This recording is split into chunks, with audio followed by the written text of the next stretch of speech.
What's up, guys? Tougie here, and the Titanfall 2 open tech test has come to a close, and the game is good.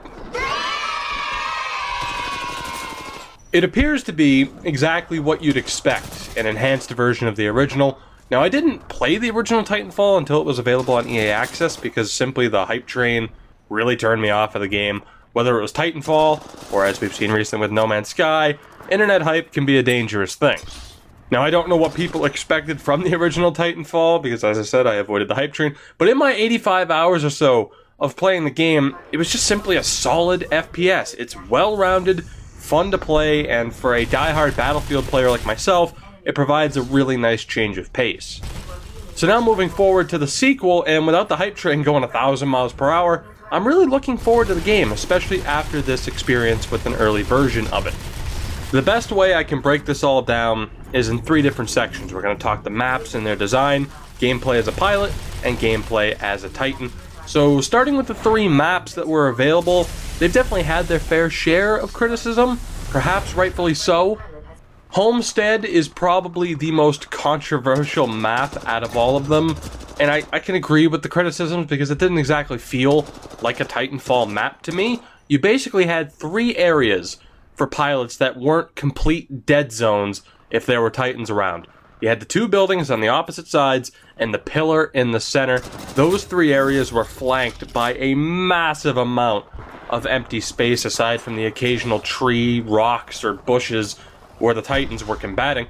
Compare this to so many maps that either blended the combat zones together or at least utilized more of the maps for pilot combat. It was a little bit disappointing, not to mention the lack of verticality aside from the pillar, the lack of wall running space, again aside from the pillar, or the occasional hallway.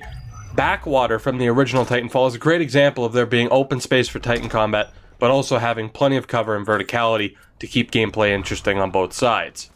Next up, we had Boomtown, probably the most balanced map out of the 3, very similar to Colony from the original Titanfall, with plenty of buildings to use for cover, a decent amount of verticality, and larger areas on the outskirts of the map for Titans to just demolish each other. That said, much like with Colony, Boomtown could see Titans dominate from within the city, despite the extra attention from pilots. And the final map, which was added for the second weekend of the tech test, Forward Base Kodai, one hell of a name for an interesting map. It had a good mixture of close and medium range engagements inside the structure to chaotic Titan battles outside. This map didn't feel out of place for a Titanfall game, at least to me. It's somewhat tough to describe, but you'll have seen plenty of gameplay footage from it in the background here.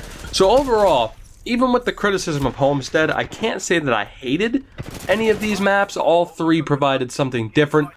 And of course, whether or not that is viewed as a positive is subjective. Moving on, gameplay as a pilot, I'll mainly limit this to what they've added because at its core, it's, just still a fast run and gun FPS. The gun selection was very basic as it was in the original, and whether or not they've added more weapons and customization options for them remains to be seen. Personally, I don't mind the limited number of options. To me, that's all you need is a few weapons with slight modifications. I'm not a big fan of games adding weapons for the sake of adding them, and they essentially just become different weapon skins. So the first thing to point out is the lack of burn cards now. Whether or not they find themselves in the full game remains to be seen, and to be honest, I'm indifferent on them. They were nice to use on occasion, getting endless grenades or amped weapons, or the big one, being able to launch a Titan in the opening moments of a round. But that said, a card of that power could easily, and more often than not, dictated who would win that round. In lieu of that, you had the ability to choose between amped weapons or ticks, which were basically roaming landmines that you would want to use in a pretty timely manner and in close quarters. You would gain access to whatever option you chose depending on your success in the round. Perhaps the biggest controversial topic, though, the forced choice between an anti-Titan weapon and a sidearm. By default, you would have an anti-Titan weapon with the sidearm needing to be unlocked, rather than having both available as you would in the previous game. It's an interesting choice that I don't necessarily agree with. I can't imagine who would choose a sidearm over an anti-Titan weapon unless that sidearm was just completely overpowered Titan weapons themselves were just limited to 3 options. The new Thunderbolt, which blasts a ball of, you guessed it, lightning, that would damage targets on its way to a Titan, so you could take out grunts along the way, do damage to other pilots.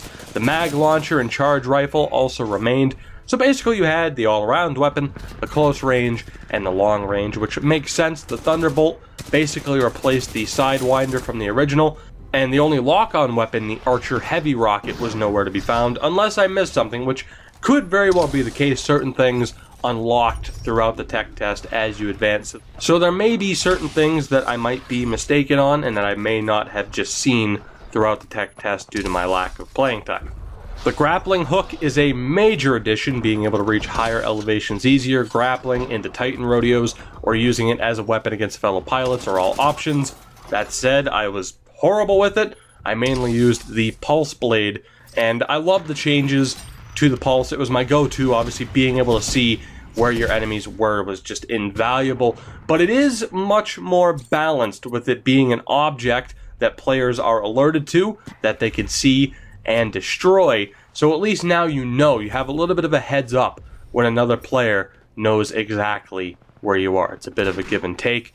And as far as other new things, you have a couple new grenade types. You have the Gravity Star, which I loved. It was great for clearing out grunts and essentially capturing other players, making them very easy targets. You could still fight back, but it was a little bit difficult and a little bit jarring. And you also had the option for an electric smoke grenade, which was my preferred choice, although for no particular reason, but it was nice to just be able to flush people out of there. Very similar to an incendiary grenade from Call of Duty or Battlefield. Moving on to Titans, and there were only 2 options. You had the Ion and Scorch. Unlike in the original game, there was no option for changing your main weapon type. Scorch excelled at close quarter combat, which I am terrible at. But that said, if there was somebody who really knew what they were doing with that Titan, they could absolutely dominate the round. Same thing with the Ion at mid-range. Despite the lack of customization, though, I enjoyed using the Titans for 2 reasons. Number 1, gone are the likes of Damage, Dash, or Shield Core, or at least so it seems, the previous super abilities, or whatever you want to call it, of Titans, depending on which one you picked in the first game. Instead, those abilities were replaced with super powerful attacks that could decimate anything in front of you. Certainly more of a rewarding feeling rather than just knowing that you had a slight damage boost or defense increase. And the second major change, batteries, and this is fantastic. Being able to steal a battery from enemy Titans by rodeoing it and using it to heal your own Titan or a teammate's Titan is a fantastic change. And when you yourself had to leave your own Titan to pick up a battery, it presented a real risk versus reward system that I couldn't be happier about. Now, as I always do with a video like this, I'm definitely going to feel like I'm forgetting something, but I'll say this, overall, it wasn't a major departure from the original Titanfall. I don't know who would have expected that, but it's very solid. It builds upon what's already there, and combine the few tweaks with the new additions along the way, it alters the gameplay in a great way. Obviously, there's more to be revealed, but Respawn seems to be taking the criticism in stride, and I can't wait to see what they do to this game before launch. And keep in mind, this was just a peek at multiplayer. We've yet to see everything that will be offered, on top of the fact that they've added a campaign as well. So in closing, well done, Respawn. I'm definitely impressed with the changes and the additions. I can only hope that the game finds success due to just the logjam of amazing games coming out this fall. It's going to be a very, very difficult market for some great games that are going to go under the radar. But yeah, that's it, guys. Let me know what you think of the video. Obviously, it's a little bit of a departure from what I normally do. Were you able to get your hands on the tech test? And if so, what did you think? If not, did you play and enjoy the original Titanfall? Let me know down in the comments below. And as always, guys, if you enjoyed, make sure to hit that like button to help support the channel. Subscribe if you haven't already, and I'll see you guys next time.